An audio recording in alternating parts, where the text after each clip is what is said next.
سوال میرا وہی ہے کہ یہ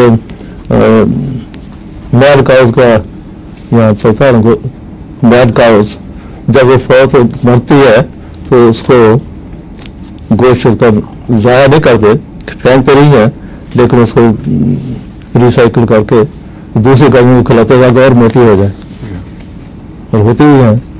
تو ان کا مطلب کیا فتویٰ کہ ان کا گوشت کھانا چاہیے؟ موٹی ہوئی ہے کیا ہے اس میں نقصان کیا ہے؟ اس لیے کہ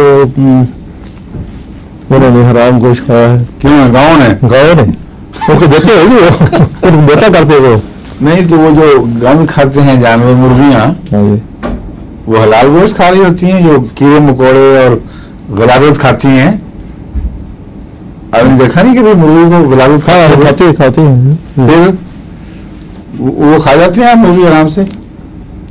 اور یہ پودے نہیں دیکھے جو سبزیاں اور پھل اگاتے ہیں، کیا کھا رہے ہوتے ہیں؟ ایسی کسی خبیث چیزیں اس کھاد میں ہوتی ہیں، ایسی ناپاک چیزیں کہ جن کو اگر آپ دیکھیں تو کیا کریں. اور وہاں تو اسی طرح ہی ڈال دیتے ہیں نا، گنوں کے کھیتوں میں، مکئی وغیرہ کے کھیتوں میں، سبزیوں میں بکثرت. بعض سبزی کے کھیت کے پاس سے گزرو تو سخت بدبو آتی ہے. یہاں بھی یہ جو ہیومس ڈالتے ہیں، ایک تو عام کھاد ہے نا جو مصنوعی کھاد، میں ہیومس کی بات کر رہا ہوں، جو ہماری طرح کی کھاد ہے اس کو خاص طریقے سے بناتے ہیں. بعض شہر کے بعد ایسے کھیت کے پاس سے گزرو تو ناقابل برداشت بدبو ہوتی ہے. تو وہ پودے جو کھاتے ہیں وہ حرام نہیں کھاتے پھر کیا بناتے ہیں؟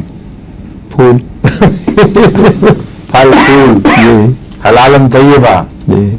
تو جب کایا پلٹ جاتی ہے ایک چیز کی اللہ کے نظام کے تابع، تو پھر یہ نہیں دیکھا جاتا کہ اس نے کیا کھایا تھا. پھر جو بدن بناتا ہے اس پر فیصلہ ہوتا ہے. اب سور جو پاک غذا کھا رہا ہو پوری طرح اور اس کو یہ گوشت نہ کھلایا جا رہا ہو، اس کا گوشت پھر بھی حرام ہی بنے گا. اور گائے یہ گوشت کھا کر بھی پاک گوشت ہی بنائے گی، سوائے اس کے کہ ثابت ہو جائے کہ اس کا گند بیماری اس کی ضرورت رساں طریق کی صورت میں منتقل ہو گیا ہے. لیکن یہ ان لوگوں کے اگر یہ ہوا ہوتا تو کبھی اجازت نہ دیتے اس چیز کی. بہت شور پڑتا، سارے یورپ میں اس کے خلاف شور پڑتا، ان کے گوشتوں کے بائیکاٹ ہو جاتے.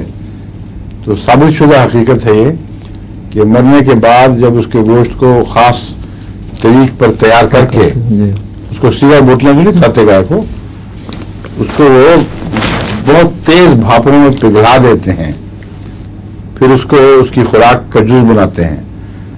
اس کے بعد جو چیز بھی ہے وہ حرام حلال کے فتوے کی حد سے ویسے ہی اٹھ چکی ہوتی ہے، باہر نکل چکی ہوتی ہے.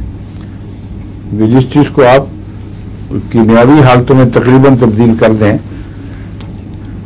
وہ تو اس کے وہ تو فتوے پھر اور قسم کے پڑتے ہیں.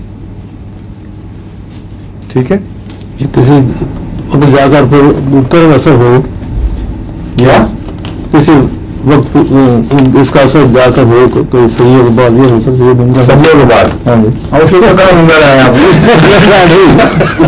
دنیا تو کام ہوگی، دنیا تو کام ہے. دنیا اس وقت کبھی پوچھے گی جو سمجھ شروع ہوں گے نا، اس وقت وہی پتہ دیا جائے گا اصل وغیرہ نہ کھاؤ. ٹھیک ہے، میں آج کے انسانوں کی بات کر رہا ہوں. جی